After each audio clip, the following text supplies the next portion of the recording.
Lux তারকা খ্যাত অভিনয় শিল্পী প্রসূন আজাদের অবসরপ্রাপ্ত পুলিশ কর্মকর্তা বাবা আজাদ হোসেনের খোঁজ মিলছে না।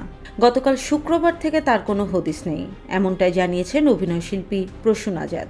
তিনি আজ শনিবার বেলা 11:30টার দিকে ফেসবুক পোস্টে লিখেছেন, আমার আব্বুকে কেউ রাস্তায় বা হাসপাতালে বা যে কোনো জায়গায় দেখলে আমাদের সঙ্গে যোগাযোগ করবেন। গতকাল বিকেল 4টা থেকে এখন পর্যন্ত তার কোনো খবর পাওয়া যায়নি, মুঠোফোনও সঙ্গে নেননি তিনি। প্রসূন আজাদ বলেন, রাস্তায় রাস্তায় আমরা আব্বুকে খুঁজছি, কোথাও যদি আব্বুর দেখা পাই, কিন্তু কই যে পাই সেটাই বুঝছি না। আমরা ভেবেছিলাম আব্বু হয়তো চলে আসবে বা আমরা হয়তো তাকে পেয়ে যাব, কিন্তু এখন পর্যন্ত কোনো খোঁজ নেই। আমরা এখন সিদ্ধান্ত নিয়েছি থানায় জানানোর।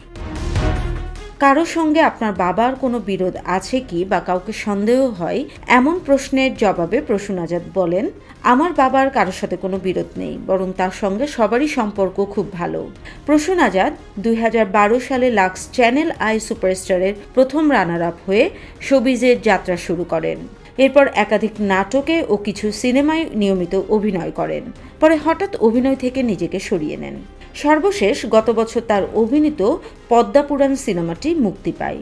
প্রসূন এখন সংসারে বেশ মনোযোগী, 2 সন্তানের মা তিনি।